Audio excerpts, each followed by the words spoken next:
Good morning and welcome to NewsWare's Trade Talk for Friday, April 24th. Okay, let's get into the action. Take a look at the S&Ps, which are trading higher by 0.46%. They've really been pushing higher. We're seeing some strong activity. It's really the positive momentum in the tech space is really helping to drive those gains this morning. The geopolitical tensions are still there. I mean, with the Middle East being a key focus and as a third U.S. aircraft carrier has been deployed to the region. And, just a note that any escalation in military activity, that's going to weigh on equities. That's going to be a big negative on equities because we've kind of really recovered from a lot of the war efforts going on over there. So we got to be concerned of an escalation because that could happen. You don't bring a third aircraft carrier out in the region unless you're intended on using it, so I'm a little concerned about that. But President Trump did announce yesterday a 3-week ceasefire between Israel and Lebanon. That's kind of positive, but he indicated that he's in no rush to finalize a long-term agreement with Iran. Iran's in no rush to finalize an agreement with the U.S. I mean, they already have sanctions on them, that are crippling the economy. Now they can't, kick out any oil. They can't distribute oil. That's causing them a little bit of a problem, but they're used to this type of strife. And the regime that's in place, they are not really going to bend quickly. But, maybe with the help of some mediation efforts, that maybe they might come to see the light of day, and they may, lift this, issue that's going on in the Strait of Hormuz, which is essentially crippling the delivery of oil for the entire globe. So, I mean, it's really the world that needs to kind of make sure that this that strait remains open. What else do we have on the economic front today? The key data segment data point really being released as a consumer sentiment report should be higher. Looking ahead, next week we got a heavy dose of central bank meetings. We got the FOMC, you got the ECB, you got the Bank of England, you got the Bank of Japan and others all scheduled to have meetings next week. In corporate news, you got Nike and you got Microsoft and even Meta announcing that they're all doing layoffs. What else do we have on the earnings front? SAP, Intel, Digital Realty, they're all trading higher following their results, while VeriSign and Schlumberger are showing some weakness. Looking ahead to next week, there's a host of key earnings announcements coming out. Verizon and Domino's Pizza started off the week, and then we got Coca-Cola, Spotify, Sherwin-Williams, Novartis, Visa, Robinhood, Starbucks, AstraZeneca, Google, Microsoft, Amazon, Meta, Qualcomm, Lilly, Caterpillar, Merck, Apple, Amgen, Chevron, and Exxon, all scheduled to release next week. Wow, that's a big week.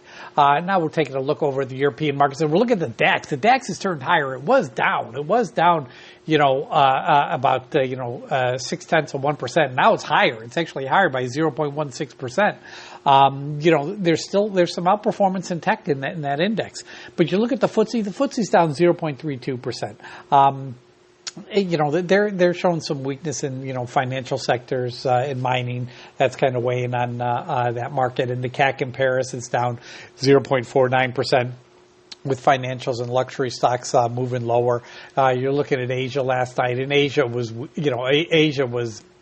basically green. I will say a little weakness. The Nikkei jumped 0.97%, led by gains in tech stocks.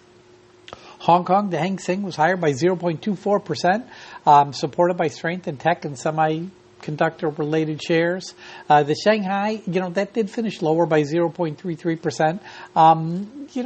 In China, they're being pressured by renewed tensions after the U.S. indicated that China engaged in large-scale intellectual property theft related to AI development. Listen, there's going to be a meeting between Trump and President Xi next month. A lot of that from here on, when that starts, you're going to see some positive things happen. And then we're taking a look at oil, and oil is also a story this morning because oil was up. About 1.7% this morning, and now it's lower. We got WTI trading $94.50. That's down 1.32%. You got Brent trading at 104.38. That's down 0.66%. I mean, those reversing the gains is a big help. I mean, I haven't seen any headlines, but there's probably some headlines going out there about the talks about the anticipation of the peace talks because As of earlier this morning, those talks they have really been faded, and the Strait of Hormuz remains closed, and the rhetoric is just getting heavier and heavier on the negative side. Something, I haven't seen the headline yet, but something happened with oil to cause it to go from positive to negative. Otherwise, it would be like the fifth straight session of positive momentum higher on oil. Okay. Now let's take a look and let's get into earnings action and see what we see going on today. And we got to start off with Intel. Intel is just rocketing. It's up 27% this morning. They beat by 28 cents. They did it on higher revenue, so it was a solid report. And you're seeing gains in that stock, which is trading at a level that I didn't think it would see for a long, long time. Then we got Digital Realty. That's ticker DLR, David, Larry, Richard. That stock's up 2.28%. They beat by 10 cents on higher revenue. And then we got VeriSign, VRSN, which is trading lower. It's down 0.16%, although they beat by 9 cents. And they did it on higher revenue. Upcoming next week, heavy week, one of the heaviest weeks we're going to have for the year.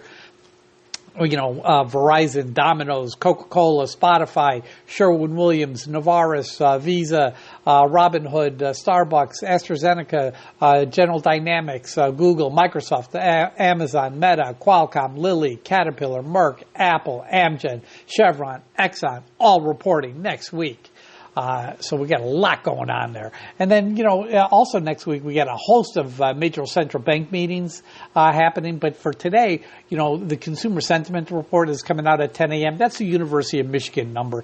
And then also at 1 p.m. we're going to get the Baker Hughes rig count, which is also due out today. Taking a look at stocks, news stories hitting the tape this morning. We got to talk about Google. They're getting hit with by Brazilian regulators. Brazilian regulators are doing a deep dive into Google's use of journalistic content. It's probably nothing there. Netflix, Justice Department officials met with broadcast television station operators earlier this week as part of an antitrust investigation into sports media marketplace. This is positive news for Netflix. They would love to get more of these sports media deals. Tesla, they announced that they began production of the Cybercabs. Also important, SpaceX secured a $20 billion bridge loan last month to refinance much of its debt ahead of the U.S. IPO. Interesting. We're talking Dow Jones 30 stocks. Microsoft offers voluntary buyouts to U.S. employees amid an AI-driven shift. Nike to lay off 1,400 workers in the latest round of layoffs for that company. Listen, Nike's weak. I mean, it's probably going to go even weaker. I don't know if it's going to be able to hold its position in the Dow. Remember this stock used to be trading at 100, and now it's trading at 44. Not positive for Nike. Talking merger news, S&P Global sells its energy software portfolio to Schlumberger, SLB, Sam Larry Boy. In terms of guidance news, I'm not seeing much there. Let's talk about the shareholders meetings happening. Warner Brothers, they okayed their sale to Paramount. Listen, Warner Brothers is a legendary studio, and that era is really ending, and now it's going to be Paramount, and Paramount is really firing on all cylinders. Graco's having a shareholders meeting this afternoon. Stanley Black & Decker, SWK, they're having a shareholders meeting. Starts at 9:30 a.m. this morning. In terms of buyback news, BYD, Boyd Gaming, their board okayed another $500 million in share buybacks. TMUS, their board increased its buyback to $3.6 billion. Wow. In terms of catalyst calls, AVBP, Apple, Victor, Boy, Paul, Citibank ups the stock to and puts it on its 90-day upside catalyst watch list. Interesting.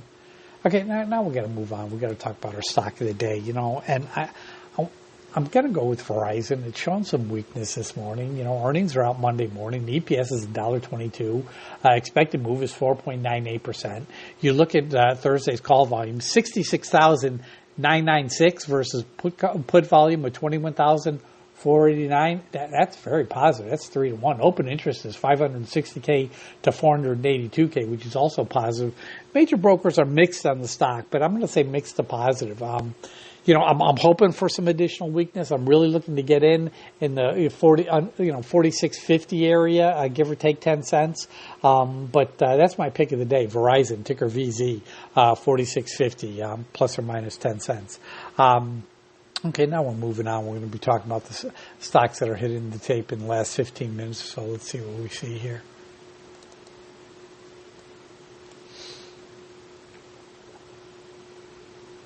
Meta signs an agreement to deploy AWS gravitation processors.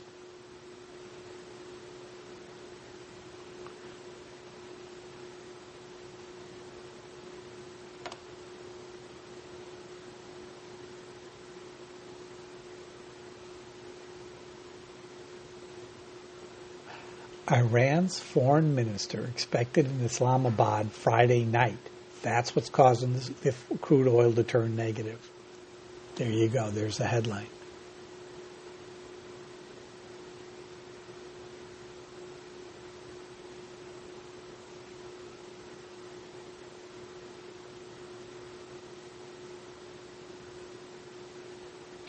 Eli Lilly trading a little lower on a weak launch of Foundeo.